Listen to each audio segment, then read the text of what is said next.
Drum roll. I think this is the first time we've done a drum roll. We've never done a drum roll, but Jamie, thank you.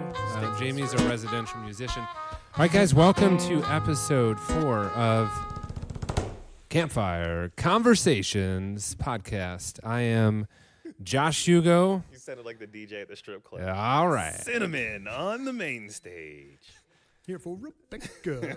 Rebecca and Cinnamon. That sounds like a very multicultural strip club. So It sounds like one of the whiskeys that we're probably I think it does. Well, welcome back to episode 4. I know it's been a little bit. Our viewers are texting me and listeners are texting me constantly saying, when is the next episode? And here we are at the turn of November. I am here with 3 really good friends. Brian McDonald, a guest, first-time guest to our show tonight. First-time caller, long-time listener. That's right. Right. Brian, you want to say a few words? Yeah, thanks for having me, Josh. Jamel, good to meet you.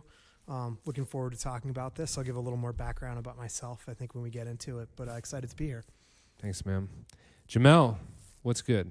Same shit, different toilet. Jamie, what's good?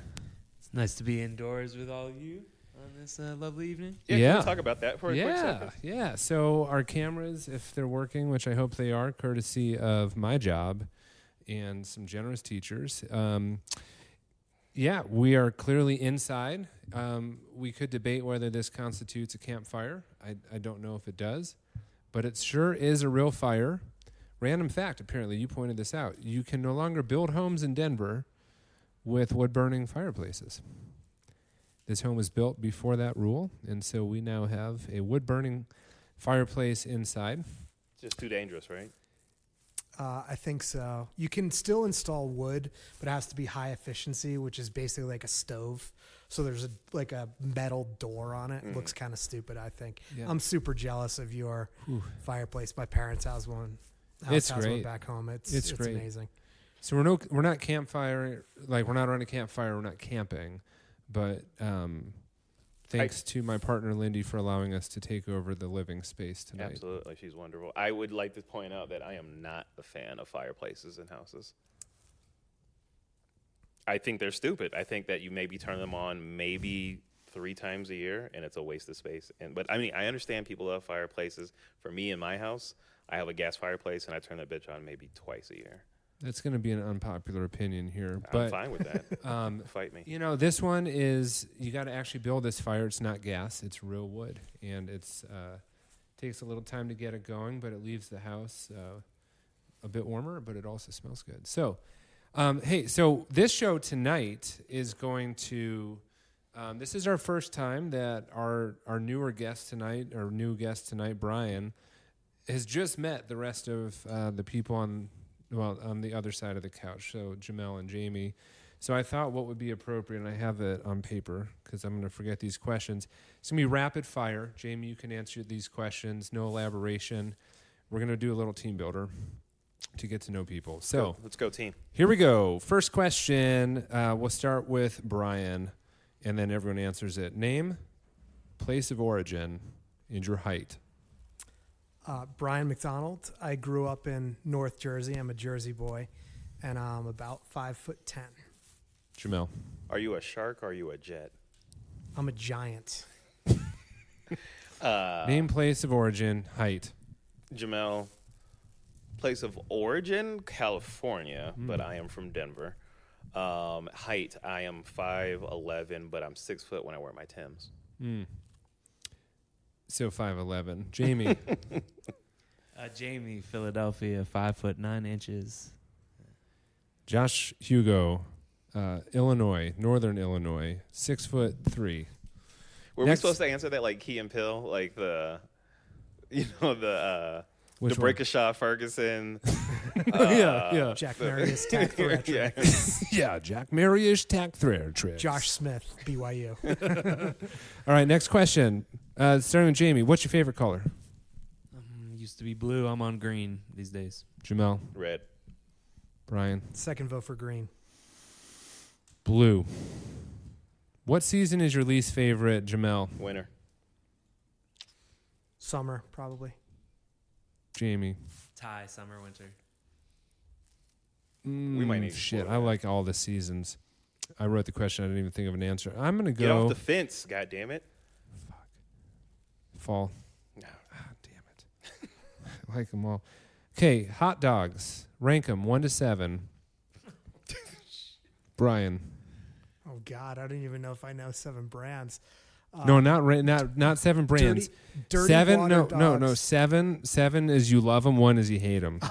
I didn't specify the question. Rank them. You're feeling about hot dogs. Something about a dirty water dog in Manhattan really hits the right spot. I'd give that a 6. 6. Jamie, hot dogs. Chicago, like that spot in Chicago that everyone likes. Those are. What's your number though? Give me a 7. number. Those are So you love 7. Okay. Yeah. I'm just talking general. We can get I don't specific eat to hot regional. dogs. If I just said hot dogs right now, what is your 0. number? I'm a 0 on eating a hot dog right now. Oh, that's a if bummer. what you're Okay, saying. well, let's go back to Brian then with that specificity. Hot dogs, reaction, 1 to 7. 7, you love them. 1, you hate them. 6. 6, okay, hey, good answer. Jamel, 5.263. I love hot dogs, 7. You're And a I'm a glizzy vegan, gobbler? man. I know. Are you a glizzy gobbler? Yeah, that's what A what? Nothing. Go ahead. A Next question. glazy gobbler? Yep. Shit, I'm going to look that up. All right. What was the name of your first pet, Brian? Shannon. Jamel. Milo. Skittles. Joe. Follow-up question. What kind of animal was Shannon? Golden Retriever. Shih Tzu. Black and white cat. Goldfish. All right. Pet peeves. Joe the goldfish. Joe the goldfish. He ended up dying, and we threw him in a river. And it was this time of year. I was 5, and I remember we dumped him over the bridge, and he landed on a piece of floating ice. And he just floated down the river on a piece of ice. So he never actually. He had a sort of Viking funeral. He There you did go. have a Viking funeral. That's I pretty badass. was 5. That's like an early. I feel like it's very traumatic. Like, It was, yeah. So still remember this. yeah, I really befriend all the Joes in my life very closely. This one's a trickier one. You got to think about it. Pet peeves others have that you think are ridiculous pet peeves. Oh. Pet peeves that other people have that you think is ridiculous. I'll go first. Yeah, Jamie. Like sitting in grass on your just with your pants. People who have like that's a That, pet like, would peeve. You not- can't understand Like that. that would not sit in grass. Just like put Okay, their that's a good ass one. in the grass. Okay. Tapping your knee. People hate when you tap your knee, and you're just like, I don't give a fuck.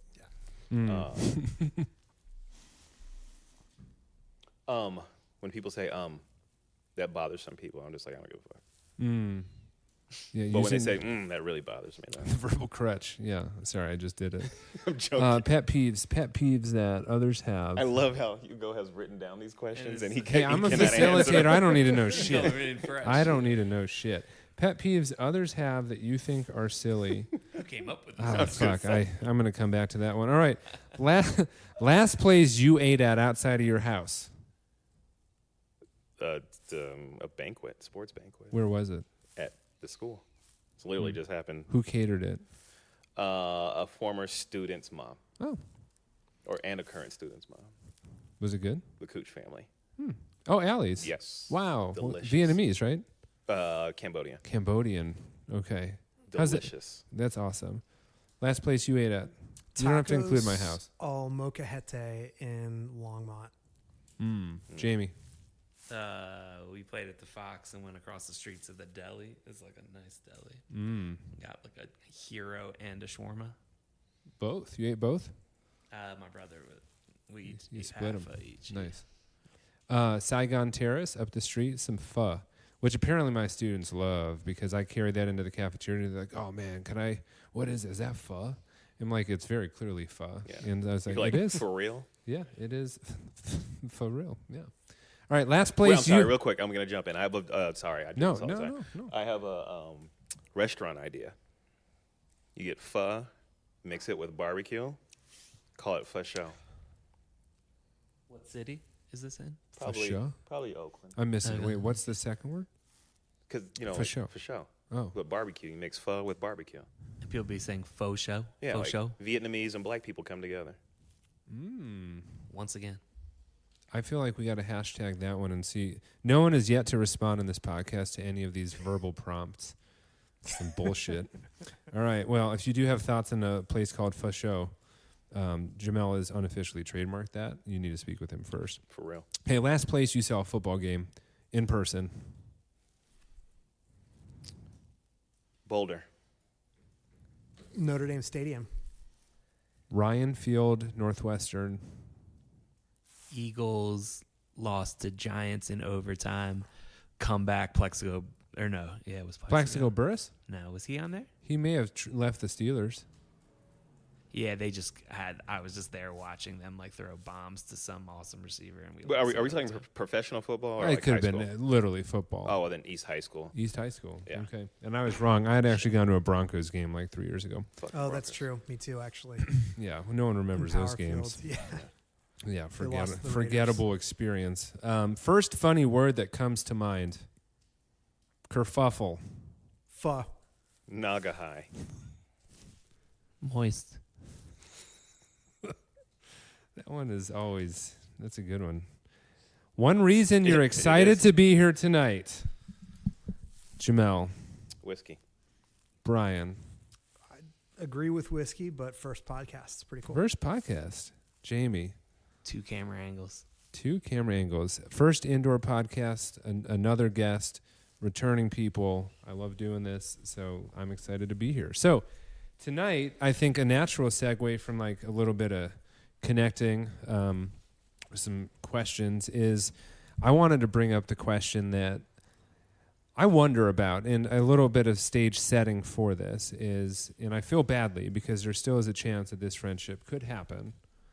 But about 2 months ago, Lindy and I went out for just a beer. We biked into town. We stopped at some brewery during the UMS, actually, Jamie, like on that Sunday, the Underground Music Showcase. And we ran into this really lovely couple. We sat down at the table with them, and we just started having a conversation. And we hung out for the afternoon for a little bit and just talked. And they were similar to our age, reminded us of some of our other friends who I've known for a while. And we, traded some information at the end of it. And a few different opportunities since that happened, this guy has reached out. He's like, hey, would you like to come to see my show? And I was like, I would love to. It's a Friday night. I have a volleyball game with my kids. I didn't go to it. I felt badly. It was a true answer. And then they invited us to a Halloween party, and Lindy was not feeling well, so we didn't go. But in my head, I'm like, that's the first time like I've even had a person outside of a group of people from work or my current friends who I'm like, is this a chance to create a new friendship? And it hasn't happened yet. It may not happen. Who knows? And if Darren, you end up listening to this, like, hey, give me a call. But I was thinking about this as like making friends. Just like, I don't know whether I want to frame this as, is it hard to make friends, or why is it hard to make friends, or is it easy to? But I just kind of wanted to open the question up because I think for people, all of us are closing in on the end of our third decade here. And I think making friends can be complicated. And so I thought that maybe we could talk about that as a chance here. One of my old friends, Brian, meeting one of my old friends, Jamel and Jamie, kind of a little bit about friendship in this space. But yeah, I mean, open-ended. When I say like, what is it like to make friends at this age for you? Love your thoughts. Can I ask, was it more of a question of making friends as a couple or making friends as an individual? No, it could be both, but I think it's like making a new friend. Mm-hmm. Making a new friend. It could be through a couple, right? Like Teresa's friends, who have a husband, like you'll see him at an event and like, be cool with it. But are you calling them and setting up a time to hang out after that? Like that kind of level of friendship is kind of what I'm getting at. So, yeah, what do you think? I mean, it's hard. I have probably maybe good perspective on this because I lived after I graduated from college, Josh and I graduated from Notre Dame together, for everyone that doesn't know. We all know. What school was that again? Did you guys say?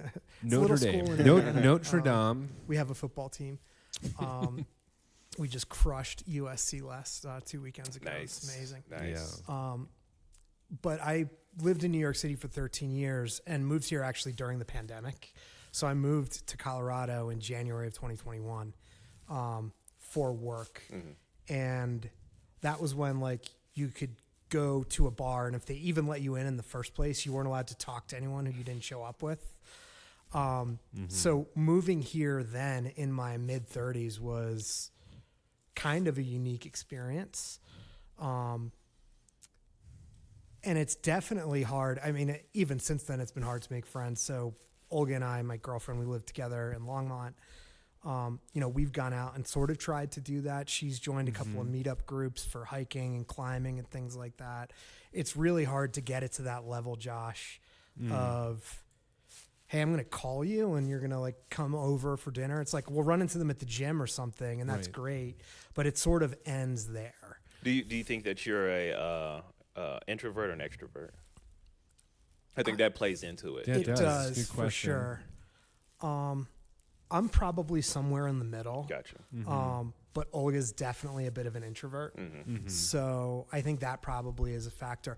Although with that being said, if I think about myself now versus 15 years ago when I was just starting in New York City, you're in your 20s. It's a social place. Right. Like you're out trying to make friends everywhere you go. Were and you like an everything 8 you on the do. extrovert scale at that point? With 9? enough whiskey, I was. And there was a lot more of it then than there is now.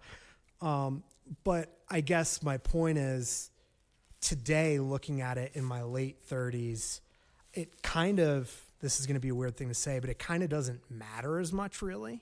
That's fair. Because, you're out there and you're, me and a bunch of friends all moved to New York City at the same time after we graduated college. You're not broke for the first time in your life. There are hundreds of thousands of people in your age cohort all looking to go out and build friends and relationships. Like, it's really important then to do that, I think. Now, we later on in our careers, relationships themselves are a lot more established than they were at that point in time. So, Josh, we've known each other for almost 20 years now. Yeah, we've stayed in touch over all that time. Yeah. Not frequently always, but we've always been in contact. Same thing with close friends and family. I mean, when I moved here, I had friends from the East Coast visiting almost every weekend for the first 6 months that I was here. I remember So that. like there's more maturity in the friendships, I think, that you do have, as opposed to going and trying to build more organically, if that makes sense. Yeah, it does. Yeah, thanks. So, I mean, from what you're saying is like some of those roots get established at such a critical place in life that even if that is not maybe growing rapidly after a few years and you kind of move into, those roots are still there. Yeah. How about you, Jamel?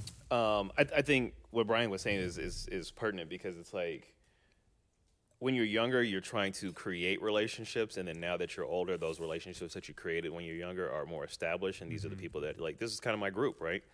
But outside of that, I think for me, I want to cultivate relationships that are introduced to me. So example, like my wife, she has her girlfriends that she grew up, and then I meet the husband or whatever, right? And then for me, it's like, hey, like my wife and your wife are best friends. We're friends by default. So then, like, I make a point of being like, hey, let's go do this. Or I'm in town. Like, for example, I was in town. I had a homeboy who had tickets to the UGA versus Georgia Tech game.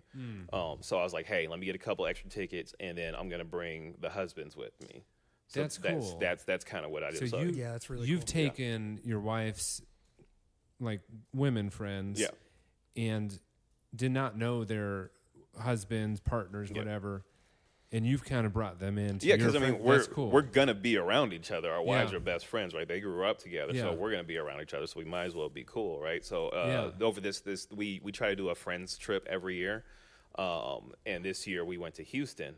So I got the fellas together and, hey, we're gonna go to an Astros game. So we went to an Astros game, which is actually pretty dope. We left at the beginning or the top of the 8th, and then they scored the game-winning home run. A lot of cheating must have happened on that trip. Yeah, absolutely. Cheating with the Astros. That's what we were. That's what I getting meant. By yes. Yes. Just to be clear for anybody that is listening. That's cool, man. I appreciate that, because as I think about friends, I've been introduced to. I think both things have been true for me. To certainly what Brian has shared is everyone in this room with me I've known Jamel since 2010, Brian since 2006, Jamie about the same as Jamel, 2011, 2010. Yep. It's been a while. And, you know, Lindy has introduced me to several of her friends. She has great friends, and the husbands, boyfriends are great guys. What I have not done is that next level of, like, I've known Lindy's best friend Heather and her husband Chris for like almost 3 years now. Have you and tried to hang out with Chris? I got texted by Heather, who I had her number because at some point I needed to talk. I don't know why I did, because I think in case Lindy was with her and Lindy had lost her phone. So I think I first got Heather's number just like 3 months ago, and I didn't even have Chris's number until like 3 years into this relationship. But Chris is a great guy, like, and he and I think connect well when we talk. But I think what you've done is you've taken that gap from like, hey, it's my wife's friend's husband to like, he's going to be my friend. And that's cool. Let me ask you that. So like, Chris is his name. Mm-hmm. Have you ever tried to reach out to Chris? Not other than through the settings in which I'm hanging out with Lindy and Heather. Why? I think there's a few reasons. The lame answer is time. Mm-hmm. Like that was the thing that came up when going back to the original one with this other, like Lindy was like, we don't even have time to see our own friends consistently. I don't like, and all of my friendships seem to operate in chapters, right? Like Jamie and I have had some like real thick chapters. We've had some thin chapters. You and I, same. Like this is more of a connecting chapter. Brian and I, like that was a very sparse, like 7 years, a couple of contacts, a couple of calls, maybe one visit. And then we've had like times where we see each other a bunch. And I think knowing that happens with people I really want to spend time with, it's hard for me to like almost justify adding in another person when I feel bad about not being able to invest my energy into the current friends I have. There's something to be said for that. I mean, there's a real, Jamel, to your point, like you've made the effort, right? Where you've taken that step and you've said, I'm going to proactively reach out and build a relationship here. Like that's hard. Like, and Josh is right. Time is a big factor. It's like everyone's working. A lot of people have kids. You know, we're at an age where we're not going out 4 times a week we were when we were in our 20s. You could hang out and make friends by accident then because you go to the same places. Like that's not happening anymore. So it really does take that proactive next step to take it to the next. I think for me, I to agree with your point and to Josh's point about not having the time, I think, but for me, like, I go to Georgia every Thanksgiving because that's where Teresa's from. And so, like, we go to Georgia, we're in Augusta where she's from. I'm going to be out there and I'm just going to be sitting on my ass for a couple of days. Love hanging out with her family, but at night I want to watch a football game. They don't really want to watch football. Who am I going to watch football with? So I think it's in my own self-interest to make friends with somebody in a new city, right? But putting yourself in a situation that it requires that you make a friend, I think is also part of that as well. If that makes sense? It does. But I guess my only comment to that is the reason's kind of irrelevant in the end, right? Yeah, like, no, that's fair. That's true. Like work friends are just as sort of foisted upon you and sort of arguably self-interested. But they persist nevertheless. Yep. I mean, Josh was a work friend, but now it's my guy. So yeah. I think you also mentioned this, Brian. I think there are these creative phases in life where you're creating more things than others, and I think that 20-ish, early-ish phase is a lot about creating a lot of things, right? Creating the first experience living outside the home, other than college, which is kind of like a transitional space. Creating new friends, creating new jobs, creating new like sense of adulthood. And I mean, for me, I think I have reverted to my natural like introvert extrovert balance of probably a 5.5 to 6, where 10 is an extrovert, 1 is an introvert. Or you can do the opposite, but I lean slightly extroverted. I can put on extroversion without a ton of strain. And sometimes I need a little bit of an introverted moment.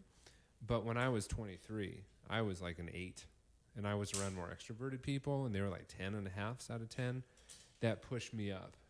Like, I was very much there, and I made a lot of friends, and some of whom I'm still like connected with.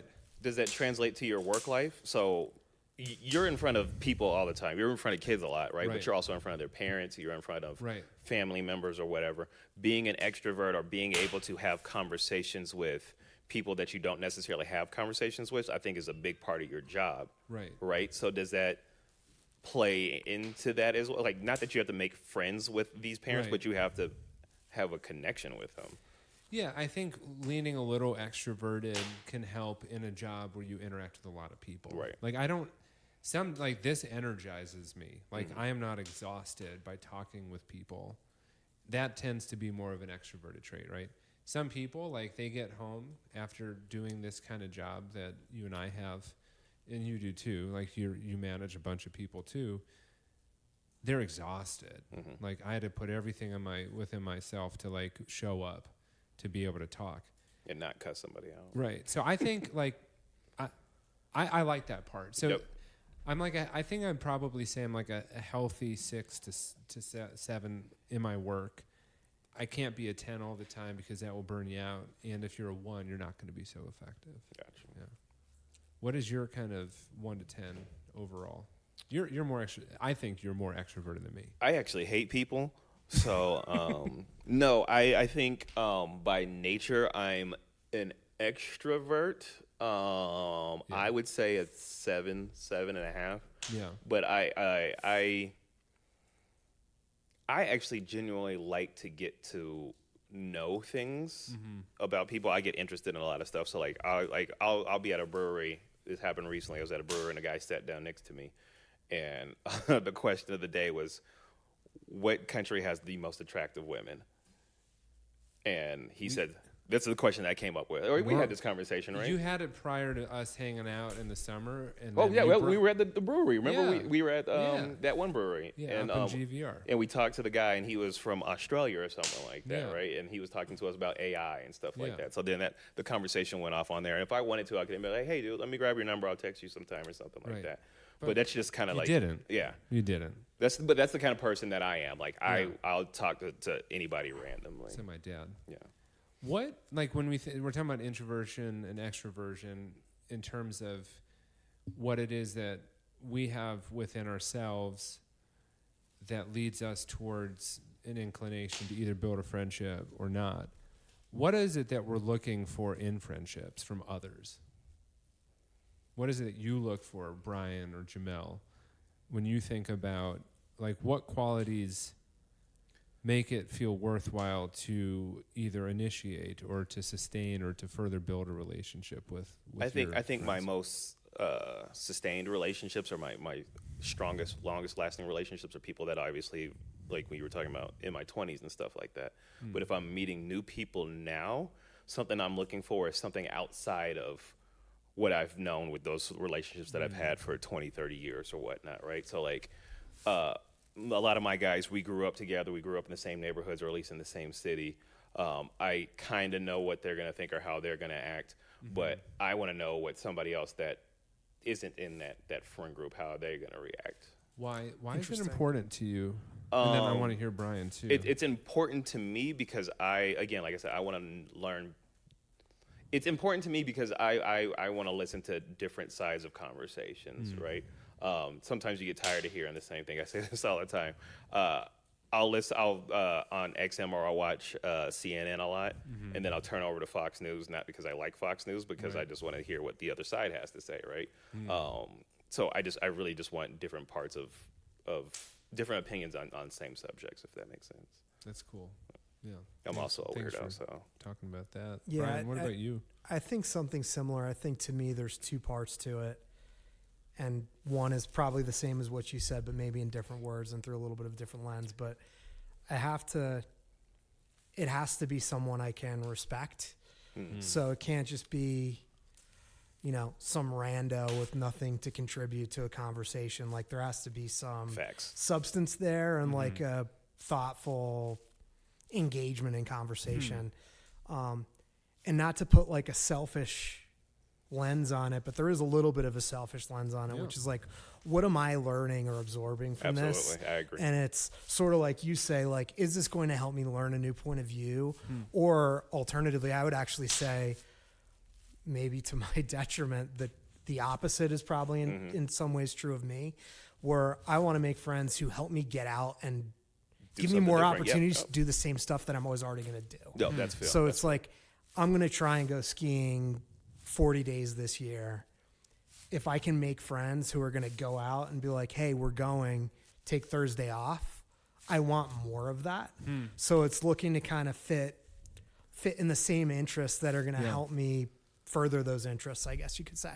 I think, to your point, I think it is selfish, but I think it's well within reason, right? Because like, why else are you gonna have a friendship? You're not gonna have a friendship to be completely what's the purpose of friendship? And it's also not one-sided, right? Yep, Either absolutely. like, presumably, if you befriend someone and strike up a conversation because you think you're going to learn something from it, presumably you're also engaging in that conversation and sharing just as much as you're getting from it.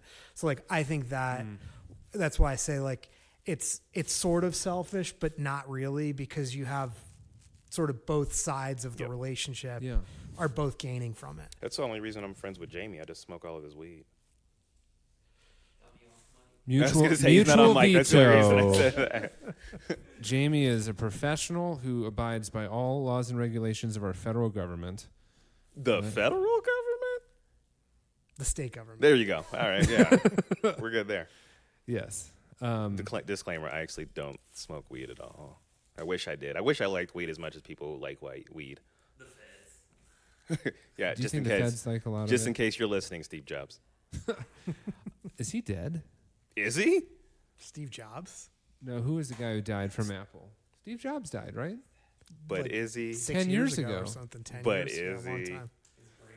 He's hanging out with Tupac in Cuba. I'm joking, Josh. Go to the next. Go Man, to the you're next blowing one. my mind, man.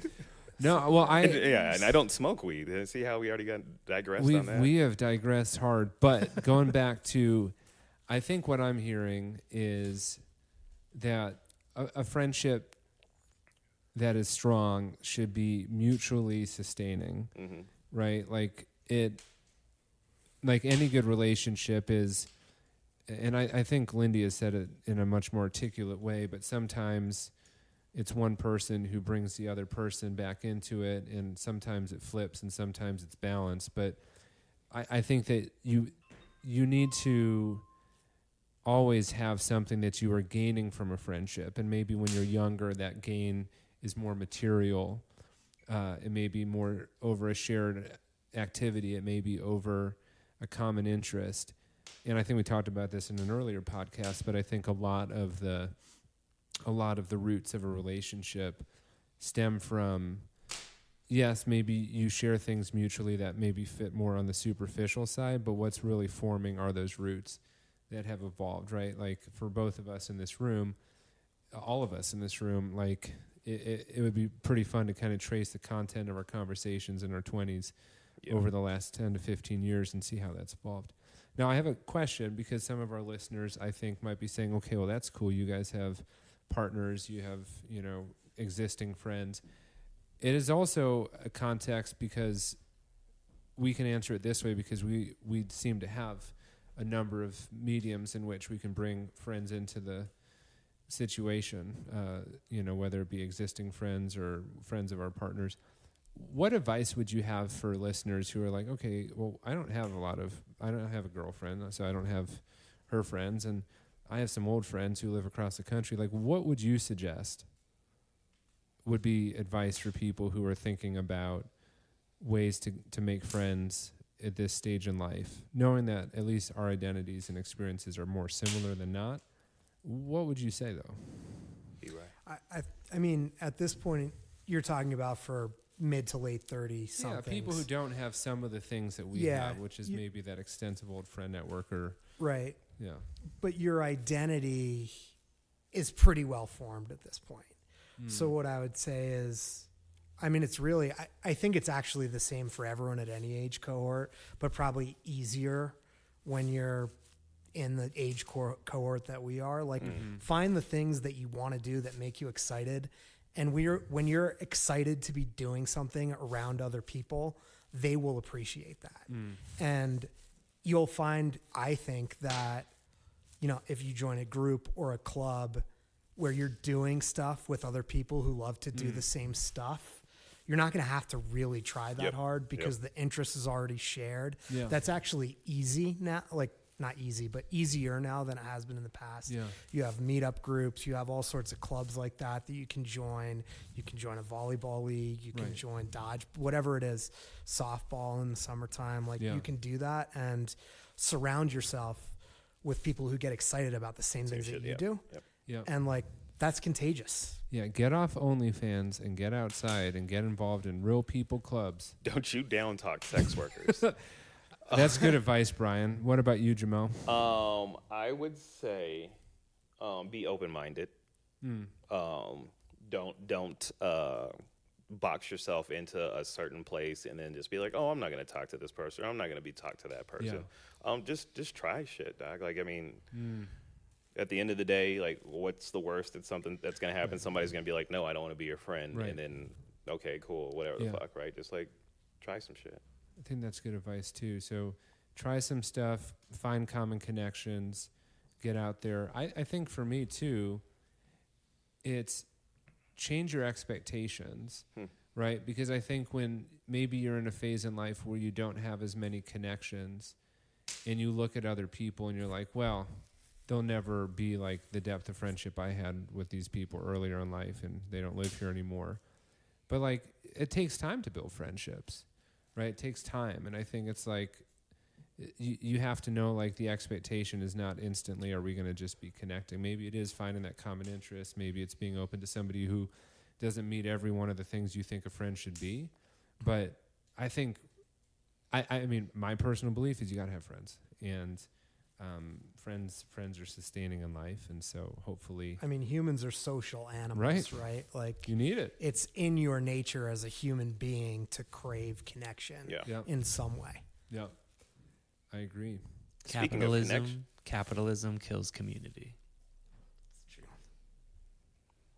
Thank you for that, Jamie. Jamie, for those off camera, Jamie just stood up for that line. I didn't stand he came out of nowhere with that one. Speaking of connection, I'm really curious what we're drinking right now. Yeah, so that's actually, I was going to speaking about craving. Yes. So Brian set us up perfectly because some people crave the connection. We're not in the ghetto, by the way. That's just the fire bourbon that's like that. into your body. All right. It is, we can reference the ghetto in this episode too. Ghetto bird. Yeah, so the ghetto bird's not flying around this time. All right, so Brian, tell us what it is we're drinking. We'll show it on the camera, so when you go back to the distillery, you can say we were drinking it, which is, by the way, fucking delicious. This shit is great, yeah. It is really good. Brian, what are we drinking, man? Yeah, glad you guys like it. This is a distillery right off Main Street in Longmont, Colorado, called Abbott and Wallce. Funny enough, I actually went there by accident this past weekend. There's a little cidery actually around the corner from it where we had met the owner of the farmer's market. We're trying to go there. Make sure you get on that. Brian is pouring the bourbon. He is pouring the bourbon. Back on the mic. Sorry, priorities. So we met the owner of the cidery at the Longmont farmer's market, and we're trying to go there. And went in the wrong door, and we're in this distillery, Abbott and Wallce. That's what she said. Yeah, exactly. The distillery door? Well, keep going, Brian. Let's not get sidetracked by that one. Sorry. But anyway, we met the owner, John Abbott, I think was his name. He took us for a tour through the back. It actually used to be known as Long Tucky, which was sort of a derisive name for Longmont that used by Boulderites. With the People's Republic of Boulder, which is very tech savvy. You have Longmont, 17 miles to the north, very agricultural. So it was sort of a derisive, Long Tucky was a sort of derisive name for Longmont. And the two founders were from Boulder. So they sort of leaned into it when they opened the distillery in Longmont. And then I think about a year ago, they rebranded as Abbott and Wallce, named after the two founders themselves. So it is very, very tasty. So what taste are we getting? let's think about that. Just to know for those who are listening and would like to pick this bottle up, this is a single barrel. So, again, this means you probably won't find the same one. And I don't even know, do they sell this in stores or is this just in there? This is only at the distillery. So this is a single barrel, which means that whatever they put in this one barrel is not replicated directly in other barrels. It's 104 proof, and this is their straight bourbon whiskey. So aged 2 years. Is it pretty pricey? Is it reasonable? what It is was pretty reasonable. Okay. It was, I want to say, like $65. So For a local not cheap, craft, but that's good. Not expensive comparatively by any means. It's tasty. Yeah, no, I this will is buy good. a bottle of this myself. And Well, you can keep this one because it's like 5 minutes away from my house. Hey, So oh, oh, we'll get wow. one. Well, thank you. I'll drink to that. Yeah, drink to that. Cheers to Brian. Cheers. Cheers to Abbott and Wallce. Cheers, guys. Yeah, so let's start with our classic. What do we smell first, and then what do we taste? Ooh, the notes on this are very strong. It is a great nose. What are you guys getting? I get like a little bit of caramel, leather, and like vanilla. I get a little toastiness in there. Normally it's like, I can smell like a tobacco or I'm not smelling anything but like, I don't know. I don't get anything. And not that that's a bad thing. I honestly Well, think it it's a could good be thing. because COVID has recently come back up. Scoot over a little bit, Brian. Luckily, alcohol I don't smell Can't shit. smell anything. This is alcohol terrible. kills germs, so Yeah. the rest of us should be inoculated. Sometimes when you age something for less time, the nose is less like aromatic. This one is only 2 years, but it has a lot of nose to me. To me, it reminds me of Ironwood Harbinger, which is a Texas bourbon. Let's taste it.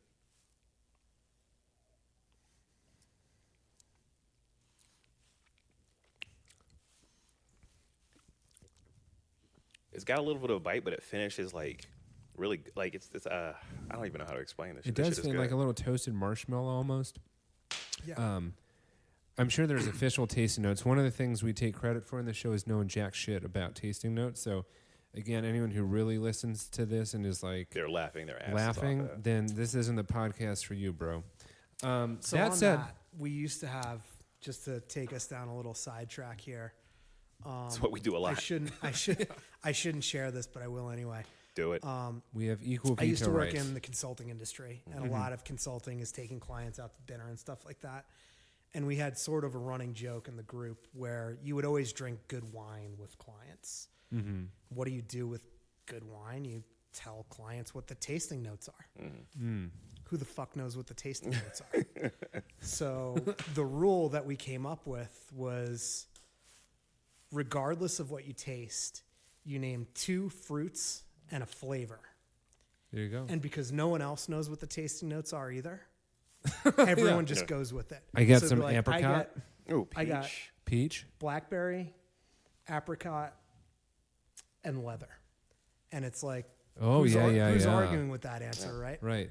I got some runts. Got a little banana runt. Yeah, you can say whatever the fuck you want. Most people, Is that- myself included. Is that Laffy Got orange Taffy I'm Skittles, tasting? Yep, orange Yes, Skittles, I am getting pink like Starbursts, roast- and enchiladas. Yeah. roasted Laffy Taffy with a little bit of like Verde salsa on an enchilada.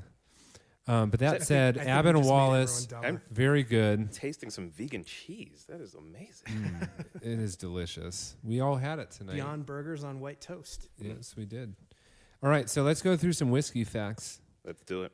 So last time we talked about charring within the barrel. But we're going to talk a little bit tonight. I'll share a few things I've learned both from reading and going to distilleries. I'm sorry, real quick, to Yeah. give some context to the conversation. Why Yes, are we thank you. talking about whiskey facts? Oh, thank you. So for new listeners or recurring listeners where we haven't done this well enough, we're talking about whiskey because a couple reasons. Whiskey's right around a campfire. Whiskey has been kind of the impetus in some ways behind this podcast. And because one of the things that I think this is kind of becoming organically is Colorado is a great fucking state for whiskeys. Is a great state for whiskeys. And I would love to be able to continue to use this space to kind of elevate like local craftsmen and craftswomen, craftspersons who make great whiskeys across Colorado. Are they crafts people or are they distillers? They are distillers, but they're also craftspeople. It's like the umbrella's craftsperson. Distiller. Is distiller would go under craftsperson, or craftsperson goes under distiller? Distiller would go Craftsperson under goes craftsperson, I think. above distiller, correct. Okay. So here we go. Some Sorry. facts. Glad we've had that visual of where the ranking of craftsmen and distillers go. I'm a visual learner. Yes, thank you for pushing for that for our visual learners as well. It's a strong multi-language learner strategy as well. All right, barrels and bourbon, likely a historical accident. So back in the day, farmers in the Midwest, in the Kentucky area, Tennessee, who were making these distilled spirits were shipping them on the rivers because they could not easily bring barrels over mountains, which would, of course, anything going east of it over the Appalachian Mountains over to the East Coast. So they would, the early shipments, they put them in these wooden barrels, these distilled clear spirits, and would send them on these river boats, I assume down the Mississippi River, the Ohio, all the way down to like New Orleans, but it would take a long time. And so as it would go through that process, going through these highs and low temperatures, they'd sit on these boats sloshing around. By the time the spirit got down to these river ports, these deltas, it was becoming more of what we would see as whiskey and I think, or as bourbon, and in kind of the feedback of like, wow, whatever you sent was good. It kind of more became more aware, like, wow, if we put these in these white oak barrels, like what we're producing is great. So I did not know that fact. Here we go again. So where whiskey gets stored, does anyone White know where a oak. whiskey is stored? There's a couple names for these places. Barrel houses or, A warehouse? you mentioned the artist name earlier. His last name is James. His first name is? Earl Jones? Nope. Rick James. Rick James for Rick House. Rick houses are one of the more, is like where bourbon is Why is stored. it called a rick house? Because Richard went with his nickname when he made them. Okay. Yep. Oh. The main purpose of like the way that whiskey is distilled, like gets its flavor, is so when it's in these rick houses and in these barrels, first of all, they're generally laid out horizontally, not vertically. We'll talk about that in a minute. But it creates a little more surface area, a little bit more opportunity to evaporate. Mm-hmm. And the evaporation is called, does anyone know that name? The devil's cut. It's close. It's the opposite of a devil. Angel share. Angel The share. Yeah, it's the stuff that evaporates. And so that evaporation process combined with like the hot and cold expansion and contraction of the wood in the barrel sucks whiskey into it, releases it, moves, and it creates interaction with the wood. The expanding of the wood. Pause. That's the angel share. The devil's cut is what goes into the wood. Pause. Yeah, correct. I believe that's correct. The only other thought I had is like that. No, what's the top of the whiskey that comes off that you never can drink because it will kill you? It'll make you go blind. Oh, There's a word for that, too. I know exactly what you're talking about. Yeah, that's the part that you cut off at the top. Yep. So hot and cold cycles in a barrel create the contraction or expansion of wood, which then pulls the liquid in and out of it over the course of time. Barrels are usually horizontal, sometimes vertical. So Breckenridge, if I'm not mistaken, is up at a higher level of elevation. Because of the higher elevation, if it's horizontal, their barrels, because that increases the surface area, and more surface area creates a more rapid rate of evaporation. They lose like too much of their liquid horizontally, so they barrel vertically. Huh. Yeah. The other reason people barrel vertically is it's very hard to get barrels off shelves when they're horizontal. So you have to like take it off with either a forklift or get a couple of like strong people. Yeah, to because kinda if you roll one the wrong way, they're all going to roll off. if Right, they're stacked. right. So palletized rickhouses are vertical storage barrels. So they put them on a pallet with 4 or 6 barrels that are vertical, but vertical prevents airflow. It's often more tightly packed, and that doesn't allow the air to flow through it and create the temperature changes needed. So places that do this palletized rickhouse have to create like artificial heating and cooling systems often. We talked about angel share, other cool things that places do. So Jefferson's, you've heard of Jefferson's whiskey. They do something called Jefferson's Ocean or On the Ocean or whatever it's called. They put their barrels on a ship and they What do you do with the ship? Drive the Sail. boat. Sail? It's not sailing though. What is it if Yeah, it's they just sail a boat. Boating, floating, floating, float the They boat? sail a boat. hopefully floating. But it's not Yeah. a sailboat. It's like a It's voyaging. voyaging. They voyage around with a whiskey barrel. Other places, so Wait. So they just put it on a boat and just like we're just Yeah, gonna yeah. drive around. Yeah, just Didn't don't drink it. Jameson do that, where they Maybe. like put a barrel on like one of those spaceships that like Nice. that Elon Musk or someone was like sending into the stratosphere. I think they did That's that, cool. actually. That would be worth a lot, I'm sure. It probably tastes like shit still, but maybe it wouldn't. Trains. So Peach Street Distillers in Palisade. Highly recommend that. We'll feature them on a future podcast, I hope. They have their Rickhouse next to the train. And so the vibration of the train going through shakes the whiskey in a certain frequency and adds a little bit of element to it. They also I move call barrels horse around. shit. Who knows? And then the other one is Buggies. There's a distillery up in like Wyoming that puts a barrel on the back of a horse-drawn carriage and just takes people around whatever the ranch, and they put the barrel on the back of it. Is it a And how dude long ranch? do they do that for? I don't Yeah, know. that's why I call bullshit. I mean, because like your train comes You're by every around for yeah. 15 minutes. Yeah, we ride you around for 15 minutes. The barrel's still gonna be. Well, it's there for same. like 3 years, so it shakes like every day, like 5-6 times. And they make good bourbon, so I can't speak to. I mean, no, I don't Interesting. disagree. I still call it malarkey. Yeah, I mean, there's not a lot. We've talked about this before in this podcast. There's not a whole lot of variation. Like, you can change your mash bill a little bit. You can balance out the grains differently. You can change the char level of a barrel. You can change how long it's barreled for, or you can change how it's barreled in terms of where the barrel is. Kentucky is known for its high temperatures during the day, its cold temperatures at night. That fluctuation's good. But that's about the only thing that really modifies the flavors of your Wouldn't whiskey. the last thing be staving, which some places are starting to do? What's staving? I don't know what staving is. That's where they'll actually take like pieces of cherry wood Mm-hmm. and put them in the barrel as the whiskey ages to give it flavor. That's a great question. I Heard about that wonder. recently, yeah. Is this? I'm not. That I think this is a sweet is a word that I'm getting. Like it tastes. It's sweet. This is I was good. gonna say yeah. But it's not like overly like this is super sugary or anything like like a Crown or something like that. This is very nice. This is good shit. This is good. Abbott and Wallce, thank you for contributing to our enjoyment this evening. So, Out there in Long Tucky. in Long Tucky. So I think maybe where we can go, and Jamie, how are we doing with time? Like 40 minutes? Like 45. 45. Well, this is good.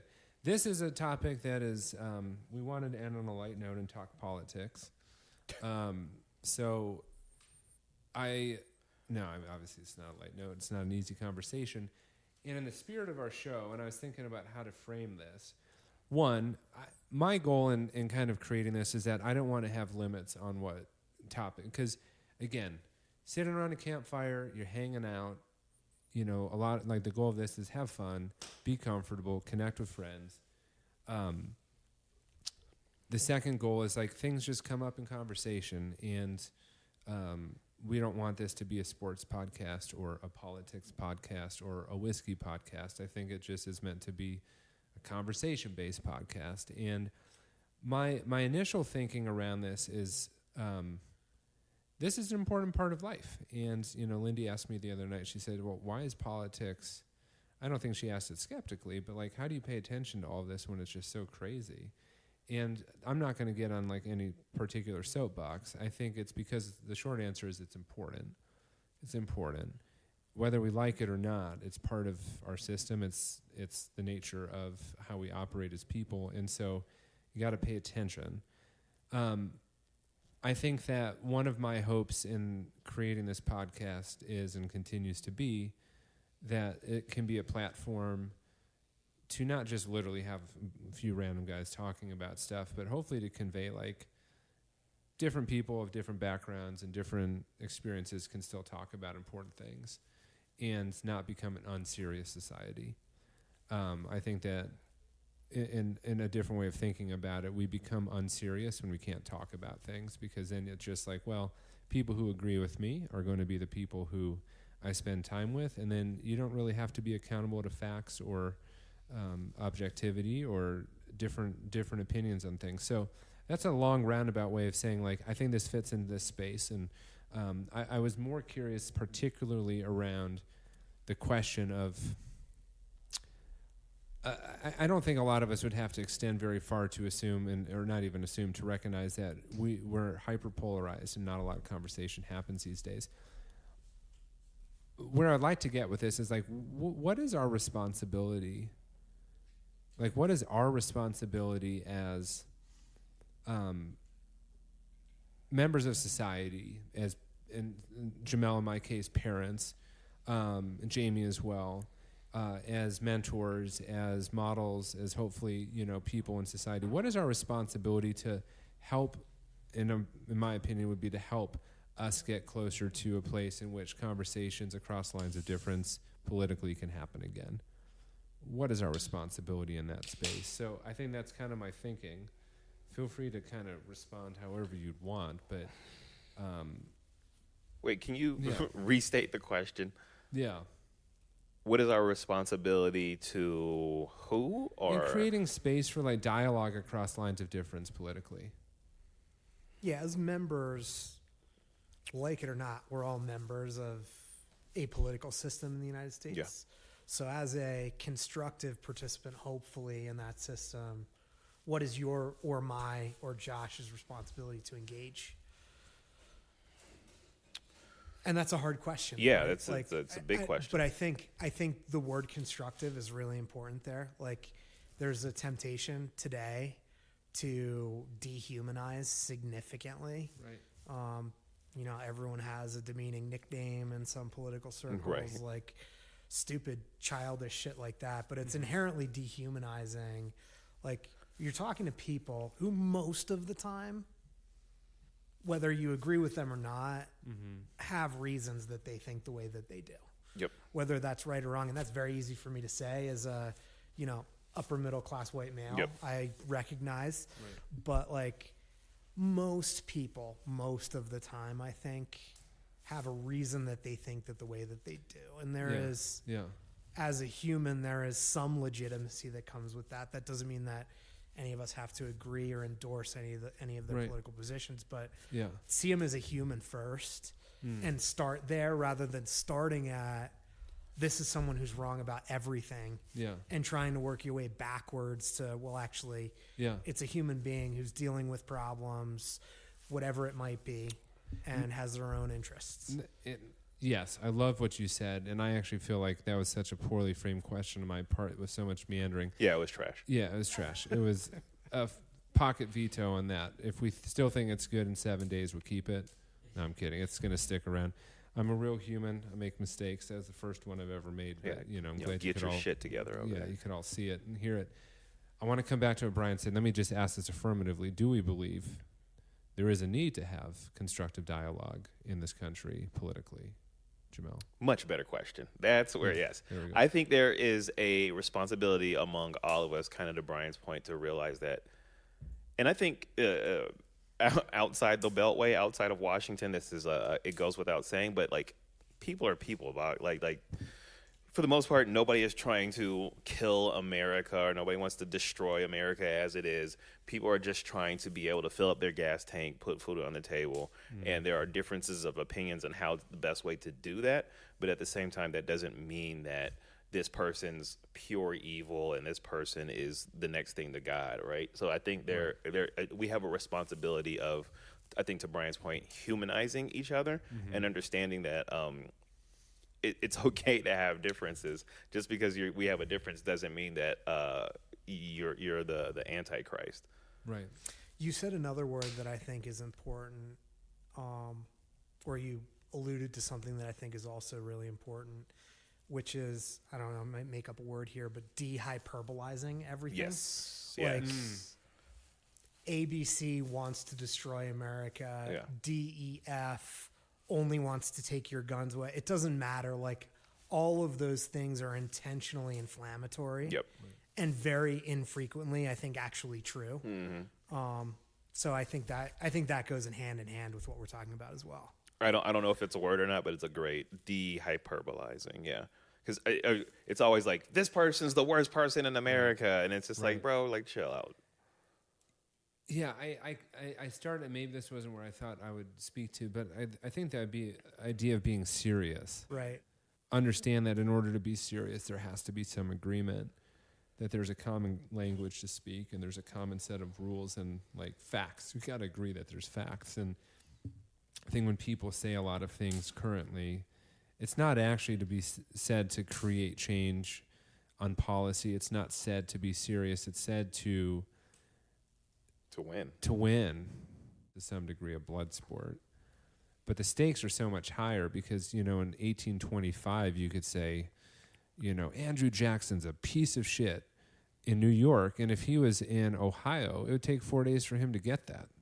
Because you had some guy on a More horse. like 40 days. Yeah, some guy on a horse is like, well, the first mailman didn't deliver that message, sir. He died on his mule over the pathway from Gatlinburg. What is it? He tried to cock his the Oregon wagon. Trail. He forded the river and he went Dysentery. under. And now I can take out my phone as a 14-year-old and say, I just heard Joe Biden, or I just heard Donald Trump, or I just heard whoever say this. And someone's going to believe that shit. Like, I believe that Josh McDaniels dressed up in a fake Halloween costume and got fired, and Jamie had to clarify that he inadvertently sent fake news. And it seemed legit, and that's not on Jamie. That's just on the status of, like, it is so easy to send something incorrect very quickly. And that makes it even harder when you're just trying to win, because you don't even need to win with the rules. You just need to win with how many people listen. I think to it. Back to what we're kind of saying. What is our responsibility, or do we have a responsibility? I want to change my answer. I think we have a responsibility to verify. Right? Because when Jamie sent that, I was like, "There's no fucking way that's true." So I actually clicked on the link and then went back to the original tweet. And it was just like, oh no, this was totally a joke. So like, I did the fact finding. It took me like 3 clicks to figure out like this wasn't true. Right. But there's a lot of folks who are just like, I'm not gonna do the 3 clicks that it takes. I'm angry now that Right. I'm saying Josh. It seemed McDaniels. believable Right. because he was a prick. It's very- Like, yeah. It seemed believable. And I'm a well-read person who generally fact checks stuff, and it's because it's a relatively, in my mind, mundane as to what Right. happened to Right. the coach of the Raiders. But how many this people? happens- How many That's people? really important. How many people are like, well, yeah, whatever Joe Biden says, that's mundane. I don't really care Correct. about that. But then Exact- it's like, so like, that's right. how you when you extrapolate it out, it's like, Yeah. yeah, like I think to put a button on it is it's like I think it is on us as well-read or as individuals who are responsible for smaller individuals to Right. be able to be like, hey, I actually did my due diligence to check out and see if this information is accurate or not. Yeah. So how do you, because I think that's completely on the nose. How do you do that? Because part of the problem, if you think about, people say politics are toxic right now. Yep. It's like they've been more toxic than this before. Like this is not the worst it's ever Absolutely. been. The one thing that is unique about today is the disinformation, Yep. where you can go onto the internet and find air quotes facts to support any possible yeah. position Yep. that you could want. Yep. And it takes seconds. Mm-hmm. So Right. how do you, and part of the issue here too is like there's a big echo chamber right now that the internet amplifies massively.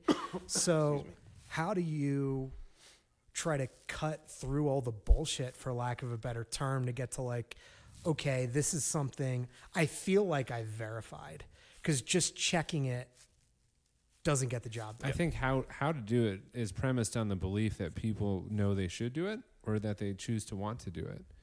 And That's so fair. I think that it is a responsibility as an educator, as a parent, to teach kids, young people, and even ourselves to say, what do they used to say with like doing construction, like measure twice, cut once. It's almost like read twice, speak once. Or is it knit one, pearl two?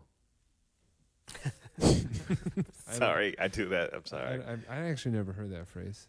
Do you care to explain knit? I have. What You've does that never mean? heard that before? When you've never knitted. You know what? Is it knitted or knit? I can't believe that Nat? Lindy has ended up with you because she is Lindy way doesn't above your. knit. She doesn't knit. She is way above your pay. Why? Pay That grade. is 100%. You true. are you outkicked your coverage on that Oh, one. I outkicked it. Yeah, for sure. For a Oh number of reasons. no, sorry. This is No, I but do this like all the measure time. twice. You should see me at work. I do this shit at work. Oh yeah, it's Brilliant. I'm Work in- is a in loose meetings- term for Yeah, you. yeah. When I'm at meetings, like I derail shit Yeah, all the time. When you're in the presence of other people working, you do what you do. Yeah. Yeah. I'm not sure I would call it work. Yeah, it's not work. It's no, you have a good gig. I think it's like read twice, read 3 times before you speak. And I think it's really hard to do that because there's a lot of injustice in this world and we want to quickly latch on to injustice. And I think everyone defines that differently.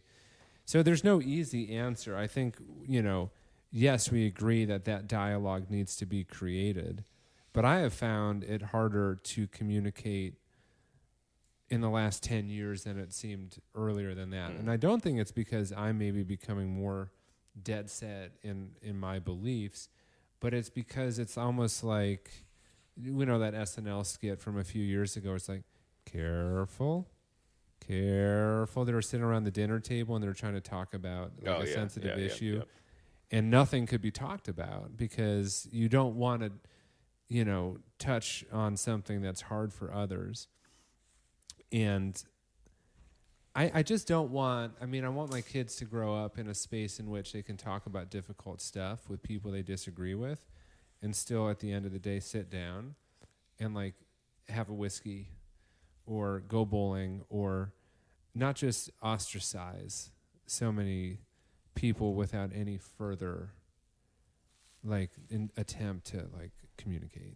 I would say make the attempt. I think we have the responsibility to make the attempt, right? To say, hey, this is the information I got. Let me go out and go to somebody who I think is a reputable source, whether it be, again, Fox News or if it's CNN, which I don't subscribe pretty much to either one of those. But hey, these are people who I think are honest journalists. Let me go out and just make the attempt, right? Mm-hmm. You could be wrong, you could be right, whatever. But don't just take in the information and that is gold and I'm gonna run off of that. Right. At least try. And like I said, just try to get both sides of the story, and then And maybe the important part of that, just to take that one step further, is, whether it's listening to CNN or Fox News, whatever, you can't go in with an I'm going to win mindset. Yep. That's fair. That is you good. have to go in and be willing to listen to you have to be willing to be wrong. Yeah. That's really what it is, I think, is you have to be willing to be not wrong. be afraid to be wrong. Exactly. Yeah. Yep. And it's sort of the same thing, when I think about the careful analogy, I think that also impacts how you engage. Think about Thanksgiving dinner. Yep. It's my grandfather's 92. I'm not convincing him of shit. Right. Nor should I. Yep. Right. And it's You've earned and that. we don't agree. But that's cool because there's a mutual respect, and I'm not going into that conversation, nor is he. I'm gonna turn this moron around. Right. You bring up, I think, what I'm going to ask is a closing question. Close this shit out, Hugo. Yeah, because I think this can become a good future conversation as well. What does it, we are saying, you can't go into this about saying, I want to win. But I'm going to ask this question, and I don't mean this, you can take it however you want it. But what would it look like in your mind to say we have won when it comes to this idea of what optimal level of discourse, Democrat, what is a win at this moment in history or in the next near moments in history for democracy look like?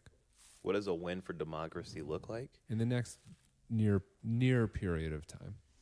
I think a part of the answer, and I want to hear what everyone else says and probably respond more because this is a good question, but I think a part of the answer to me is hearing more of I don't know. A part of the problem right now is everyone has to have an answer to everything. And no one can have an answer to everything. You can go into a conversation and acknowledge the fact that I don't know the right answer. Things are complicated. Humans are complicated. Anything with humans involved is going to be inherently complicated. The ability to acknowledge that I might solve some problems, but there's no way I'm solving every Yep. problem. Like to go in with that, I don't know, humility almost. And of course, we all love comfort. There's no way we don't. But if we don't embrace discomfort and we don't acknowledge when discomfort arises, what we choose or tend to do, then we are not doing the hard work of being human with other people. So I think those things are some durable strategies. And I like to always end with this question, like, what have you learned in our conversation tonight? And Jamie, you're welcome to jump in on this as well when you feel called to do so. But we're going to wrap. But what did you learn? What was something that came up tonight that showed up in this conversation that you're going to take away from it? Learn that you're terrible at answering your own questions. Mm-hmm. It means it's a good question. Does it? I don't know what it means. I'll have to think about that. I'll ask you guys next week what it meant. This sounds kind of shallow, but I actually love it. But I learned about Long Tucky. There you go. I'm actually very, not want to say excited, but that was something I don't even think that I even thought of. But like the explanation behind it is actually something that's really intriguing to me. So thank you for that. Yeah, that's cool. Yeah, no, of course. How about you, Brian? He's like, I didn't learn shit from you guys. I learned that The this will be opposite my of what I first was and my just last saying. podcast. These idiots are wrong about everything. Yeah, I won. I clearly won tonight. I think I definitely learned about why whiskey is barreled and how that works. That's kind of interesting. Yeah. Cool. But I also think I don't know if learning is exactly the right term, but like I always feel like having conversations like this one where you can be constructive, like have good dialogue, like you absorb something from that. I don't know if there's like a discrete thing that I learned, but I think these conversations make us all better. So I'd put that in the same category, frankly. Cool. I think for me, I'll go back to that friendship conversation. I like what both of you had shared as ideas.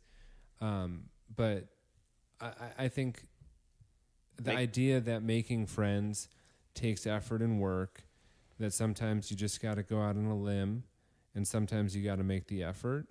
And also can appreciate, I think the other thing that I really reflected on as you guys were talking is I'm very happy with who my friends are and the amount of friends I have and the connections I have because the roots are strong. Yep. And, maybe someday Darren and I will hang out. But I'm also very happy to have friends I do, and I'm grateful for that. So those are my learnings. Jamie, would you like to add anything to this closeout? Yeah, I just learned I ran out of memory on my computer and had to delete some shit real quick, so we lost 2 minutes of that recording. But Hopefully it wasn't. We're back on track for that. Hopefully it wasn't the best part. It was there was a moment and I was like, damn, it's really a shame we're missing this right now. Well, that part won't show up. There will be an awkward pause. We'll fix that in post. But thanks, Brian, Jamel, Jamie. Yeah. Episode 4, Campfire Conversations, Fireplace Conversations. We've also learned that Jamel hates fireplaces. Stupid fucking Stupid fucking fireplaces. But thank you guys for joining. Thanks for the bourbon. Yeah. And hope you guys tune in. Hopefully in a few weeks where my brother Zach Hugo will join this podcast. And we'll ramble on about all sorts of stupid shit. And I think you will hopefully enjoy it.